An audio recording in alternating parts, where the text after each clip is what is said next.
Então, eu coloquei esses dados e isso foi o que ele me mostrou, né? Então, ele me mostra os cálculos e, para mim, isso é importante, pensando em aprendizado, porque eu preciso primeiro saber se ele sabe do que eu estou falando, né? Ou ele está inventando. Então, são fórmulas farmacocinéticas tradicionais, clássicas, tá certo, a princípio, algumas, pelo menos, me parecem corretas.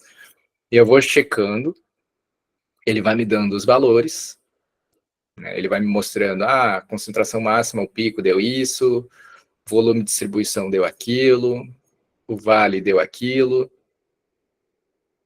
a área sobre a curva durante a infusão deu tanto, sobre a eliminação deu tanto, e, portanto, a área calculada deu 515, arredondando aqui, né? Então, no final, você está ali dentro da faixa de 400, 600. Ok, ele até te fala, ele começa, né, tipo, professorar um pouco, indicando o que é cada um, né, de forma simplificada. Ele fala que os cálculos acima assumem algumas simplificações, como a linearidade da farmacocinética. A gente sabe que quando a gente faz um bolso não é necessariamente linear, né? Fala que é preciso individualizar o caso e monitorar. Fala que alguns dos dados ele não usou, né? Apesar de ser um dado importante, mas pode influenciar na eliminação da vancomicina.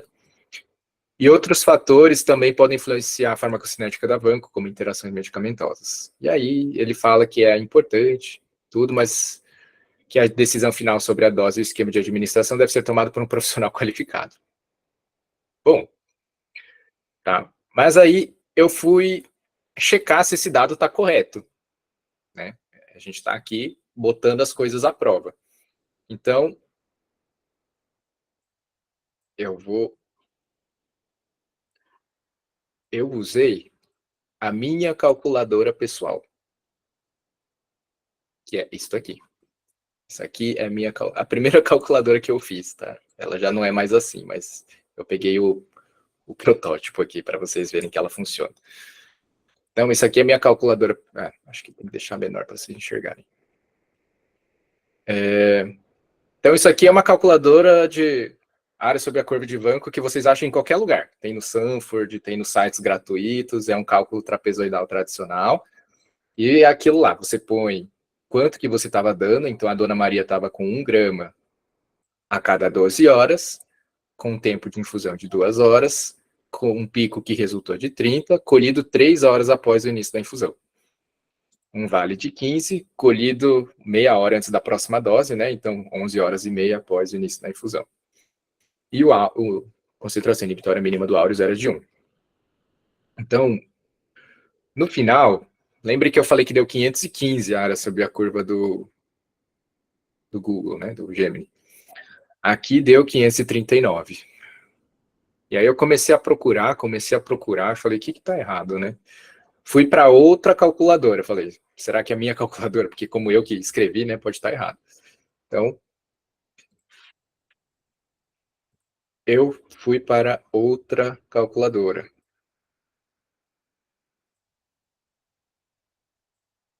Essa aqui. E aí o que eu botei todos os parâmetros dela lá e fui falar, vamos para o Bayesiano, então. Tá, essa aqui é outra calculadora, open source, tudo, vamos lá. Então, 65 quilos, 1,65 de altura, feminino, estava grave, sim, estava grave. Modelo preditivo bayesiano, recomendado dose de ataque. Até esqueci de colocar aqui, né? Sim.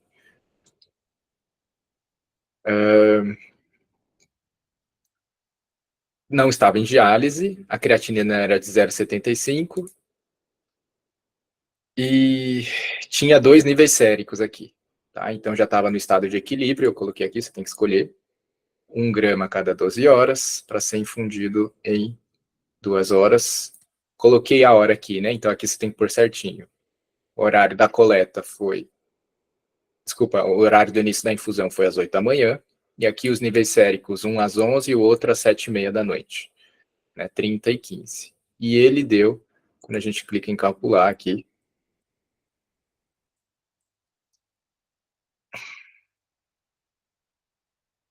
539.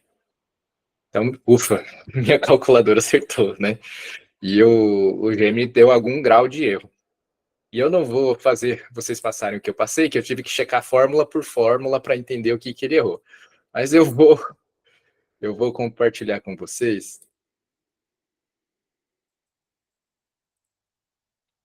o que eu descobri no final, né? Aí eu percebi que o cálculo da Cmax dele estava diferente da minha. E era para ele ter usado exatamente as mesmas fórmulas que eu. E aí eu perguntei para ele por que, que ele usou essa fórmula em vez dessa fórmula. Esses cálculos são intercambiáveis? Eu acho que não. Opa, perdão. Aqui. Aí ele fala, excelente pergunta. Ele começa a tentar me explicar, né? A concentração é mais utilizada quando a gente tem uma infusão contínua, em que a gente quer estimar um pico teórico, considerando o estado de equilíbrio. Ele dá uma enrolada aqui, né? E aqui ela fala que é mais utilizada. A outra equação que eu falei é quando a gente quer extrapolar um pico teórico em outro momento, considerando a eliminação exponencial do fármaco. Ele fala que é um outro modelo de eliminação da droga.